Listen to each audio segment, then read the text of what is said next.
بسم اللہ الرحمن الرحیم۔ السلام علیکم۔ آج جس انداز میں حکومت اور صدر علوی نے چیف جسٹس عمر عطا بندیال کو سرپرائز دیا ہے، اس کے بعد یقیناً ایک ہلچل مچی ہے اور کیس کی سماعت بھی غیر معینہ مدت کے لیے ملتوی ہوئی ہے۔ اس کا اظہار تو پہلی ویڈیو میں آپ کے سامنے کر چکا ہوں، لیکن دوسری طرف ایک نئی افواہ ہے کہ یہ جو نیا بل بنا ہے، قانون پاس ہوا ہے جس پر صدر علوی نے دستخط کیے ہیں، نواز شریف اور جہانگیر ترین کی نااہلی اس سے ختم ہو جائے گی۔ اس حوالے سے بڑی عام خبر ہے جو میں نے آپ کے سامنے رکھنی ہے۔ پریس کانفرنس کے بعد اسد عمر پہلی مرتبہ آج عمران خان سے ملاقات کر رہے ہیں۔ زمان پارک کی رونقیں بھی بحال ہو چکی ہیں۔ گزشتہ 48 گھنٹے کے اندر کچھ عام ملاقاتیں ہوئی ہیں، ان پر بھی بات کریں گے۔ کس کس نے تحریک انصاف کو چھوڑنے سے انکار کر دیا ہے؟ ایک طرف پاکستان کا جو میڈیا ہے وہ آپ دیکھ رہے ہیں کہ وہ مسلسل کوئی اگر ایم پی اے ہے، یونین کونسل کا چیئرمین بھی رہا ہے،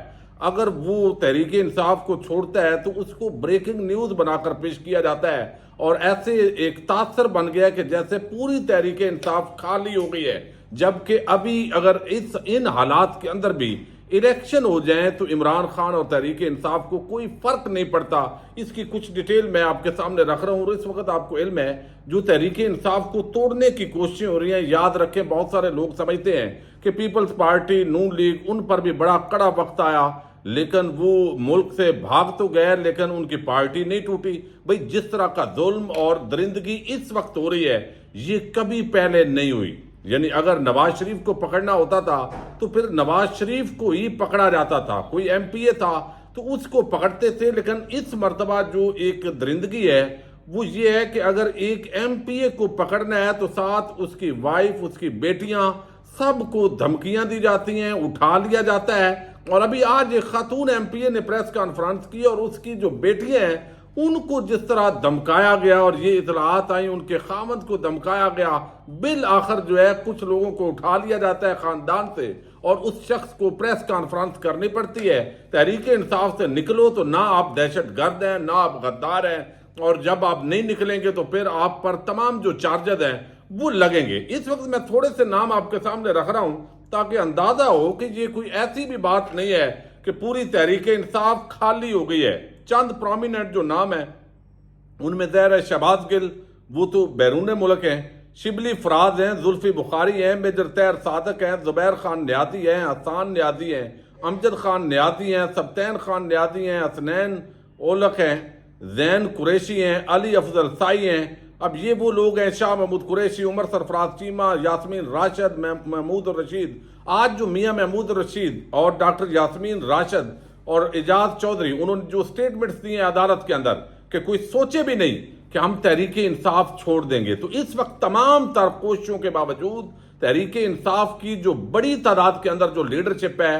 وہ اس وقت تحریک انصاف کو چھوڑنے سے انکاری ہے۔ یہی وجہ ہے کہ جس طرح کے پلان بنائے جا رہے ہیں، عملی طور پر اگر یہاں بھی بریک لگ جاتی ہے اور تھوڑی بہت اگر جو جس طرح کام ہے وہ رہتا ہے تو اس سے اس لیے بڑا فرق نہیں پڑے گا کہ ہر حلقے کے اندر آلریڈی 4 5 جو کینڈیڈیٹس ہیں ایم پی اے کے وہ لڑ رہے ہیں ٹکٹ کے لیے، تو عمران خان کی اوورآل جو مقبولیت ہے اگر آپ اس وقت دیکھیں جس طرح ان کے خلاف ظلم کیا جا رہا ہے، پی ٹی آئی کو توڑا جا رہا ہے، police, anti corruption, NAB, F I A سب کو پیچھے لگایا ہوا ہے، اور یہ تمام ادارے اس وقت لانڈی بنے ہوئے ہیں ان شریف اور زرداری مافیا کے اور طاقتور حلقوں کے۔ قانون آئین ہے کوئی نہیں، تو اب اس کے باوجود اگر تحریک انصاف کی جو بڑی تعداد ہے اس نے تحریک انصاف کو چھوڑنے سے انکار کیا ہے۔ مراد سعید ہیں، فرح حبیب ہیں، شہزاد وسیم ہیں، علی اوان ہیں، تیمور خان جھگڑا ہیں، اسی طرح جو ہے وہ شاندانہ گلزار خان ہیں، اسد کیسر ہیں، شہریار خان افریدی ہیں، قاسم خان سوری ہیں،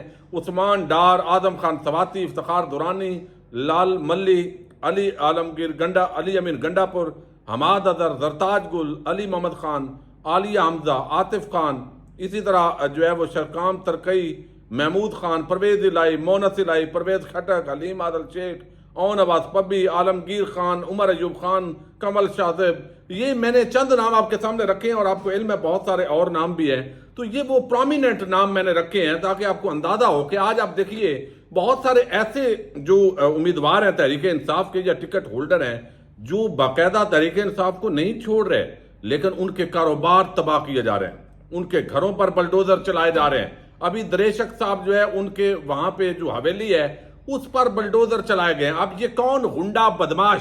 اور 2 نمبر جو پاکستان کی عوام سے یہ بدلہ لے رہا ہے؟ اس طرح پارٹیاں وفاداریاں آپ تبدیل کر بھی لیں تو پھر بھی آپ عبرت کا نشان ہے. تو یہ ایک کھلی پاکستان کی عوام پر حملہ ہو رہا ہے اس حکومت کی طرف سے، اس حکومت کے اداروں کی طرف سے. تو یہ اگر اس طرح آپ بربریت کریں، نواز شریف کو تو آپ نے داماد بنا کر جیل میں رکھا ہوا تھا. شہباز شریف اور یہ جتنے باتیں کرتے ہیں کہ ہمیں جو ہے وہ ہم نے تو پارٹی وفاداری نہیں چھوڑی. اگر آپ اتنا تشدد اور ظلم شہباز شریف پہ کریں جو اس وقت وزیر اعظم ہے، وہ بھی نون لیگ چھوڑ دے گا، بلاول پیپلز پارٹی چھوڑ دے گا. بھائی آپ اگر یہ کام ذرا کر کے دیکھیں تو یہ ایک اوورآل پیپلز پارٹی بھی تاریخ کے اندر ہمیں پتہ ہے وہ خالی ہو گئی تھی، نون لیگ خالی ہو گئی تھی، کاف لیگ بن گئی تھی. تو یہ عارضی طور پر کر بھی لیں گے. تو عمران خان جب تک موجود ہے،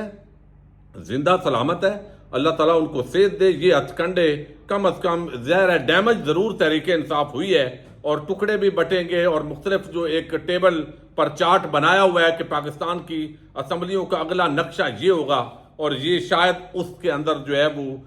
بڑا فرق پڑے گا جو سوچا ہوا ہے. دوسری طرف ایک اور آج قانون ظاہر پاس ہوا ہے جو آج چیف جسٹس عمر عطا بندیال صاحب کے سامنے رکھا گیا ہے. تو اس کے اندر جو ہے وہ ایک تاثر بنا ہے اور اس کا مطلب یہ ہے کہ یہ جو اب نظر ثانی کی اپیل کا اختیار ہے، اس کے بعد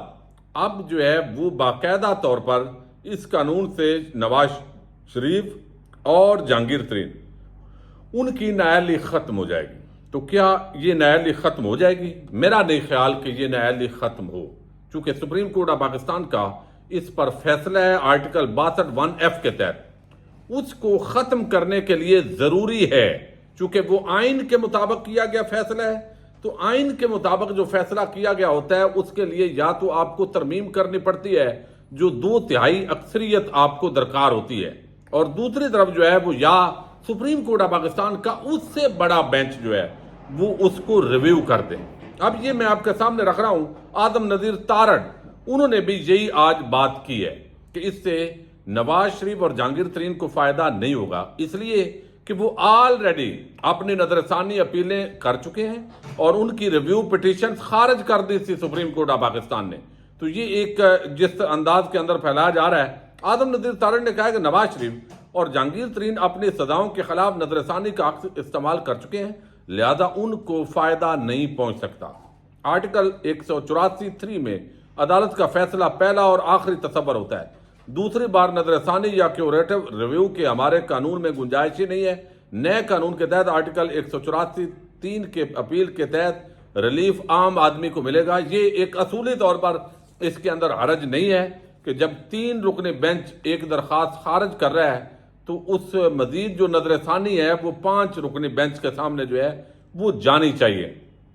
یہاں پر جو دوسری بات ہے انہوں نے کہا ہے کہ آرٹیکل 184(3) کے تحت فیصلوں پر 60 دن میں نظر ثانی اپیلیں داخل کی جا سکتی ہیں. یعنی اب سے 60 دن پہلے کے اندر جتنی بھی ہیں وہ نظر ثانی اپیلیں ہو سکتی ہیں. اور یہ وہ کہتے ہیں review of judgments and order act 2023 کے نفاذ کا گزٹ نوٹیفیکیشن جاری کر دیا گیا ہے اور نئے قانون کے تحت نظر ثانی کی درخواست کا دائرہ کار اب اپیل جیسا ہوگا. ماضی میں فیصلے پر نظر ثانی کی درخواست وہی بینچ سنتا تھا جس نے وہ فیصلہ دیا ہوتا تھا. تو اب یہ دوسرا بینچ جو ہے وہ لارجر سنے گا، اس سے زیادہ ججز اس کے اندر بیٹھے ہوں گے. تو یہ ایک تو بڑا معاملہ ہے جو اس کے اندر کم از کم مجھے نہیں لگتا کہ نواز شریف کے لیے فضا ضرور ہموار کی جا رہی ہے. مریم کر رہی ہے کہ نواز شریف اتنی آسانی کے ساتھ ان کی یہ جو نااہلی ہے وہ ختم ہو. دوسری ایک اور بڑی ڈیولپمنٹ ہے کہ زمان پارک کے اندر آپ نے دیکھا کہ ایک جو خوف اور وحشت کی جو فضا قائم کی گئی وہ اب ٹوٹنا شروع ہو گئی ہے. اس کی وجہ کیا ہے؟ وجہ یہ ہے کہ یکدم جو ہے وہ جس طرح کور کمانڈر کانفرنس ہوئی، پھر قومی سلامتی کمیٹی کا اجلاس ہوا، پھر پریس ریلیزز آئی، اس کے بعد جو ادارے ہیں وہ متحرک ہوئے اور اب حالات یہ ہیں کہ گھر بیٹھے ہوئے ہیں اور اوورسیز پاکستانی جو ہے ان کے خلاف بھی ایکشن ہو رہا ہے. وہ میں اگلی ویڈیو کے اندر آپ کے سامنے رکھوں گا کہ کس انداز کے اندر اوورسیز پاکستانیوں کے جو گھر والے ہیں ان کو تھریٹ کیا جا رہا ہے. اب اس حوالے سے اب یہاں پر جو پریس کا آج پہلی مرتبہ جو ہے یہ ایک بڑی ڈیولپمنٹ ہے کہ اسد عمر وہ آج اسلام آباد ہائی کورٹ میں پیش ہوئے ہیں. ان سے بڑے سوالات بھی کیے ہیں صحافیوں نے،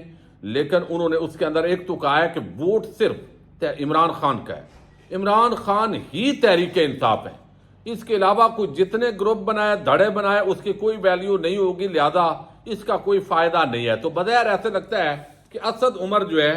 وہ اب چونکہ عہدہ تو چھوڑ چکے ہیں، ان کے لیے تھوڑی سی آسانی پیدا ہوئی ہے، لیکن اس کے باوجود وہ مسلسل عدالتوں کے اندر پیش ہو رہے ہیں، اور آج بھی انہوں نے بتایا کہ میں 3 عدالتوں کے اندر پیش ہوا ہوں۔ لیکن اس کے ساتھ ہی ایک تو وہ زمان پارک کے اندر آج عمران خان صاحب سے ملاقات کرنے جا رہے ہیں، کل ان کی پیشی بھی ہے وہاں لاہور ہائی کورٹ کے اندر، لیکن اس کے ساتھ ہی پچھلے 48 گھنٹے کے اندر تقریباً 100 سے زیادہ مختلف اضلاع سے تعلق رکھنے والے جو وکلاء ہیں انہوں نے زمان پارک کے اندر عمران خان سے ملاقات کی ہے۔ یہ ایک بڑی ڈیولپمنٹ ہے، چونکہ اس خاص ماحول کے اندر معاصرہ ختم ہے، اور پہلے خود چونکہ عمران خان صاحب نے پارٹی کارکنان کو روک دیا تھا، اس کی وجہ یہ ہے کہ یہ انتقامی سیاست کرنے والے بھونڈے قسم کے لوگ ہیں، اور مختلف لوگوں پر مقدمات بنا کر ایک پر دہشت گردی بغاوت ان کے لیے نارمل کیس ہے۔ لیکن ایک بات میں اکثر آپ کے سامنے رکھتا ہوتا ہوں کہ اس وقت جو وکلاء ہیں، خاص جو گروہ ہے اور جو صحافی ہیں، اینکرز ہیں اور مختلف جماعتوں سے تعلق رکھنے والے ہیومن رائٹس ایکٹیوسٹ ہیں، یا آپ سمجھیے کہ 35 آنٹیوں کا وہ ٹولہ جو پاکستان کے اندر کسی ایک عورت پر ظلم ہوتا تھا یا وہ مصنوعی بھی ہوتا تھا تو اس پر شور و ویلا کر کے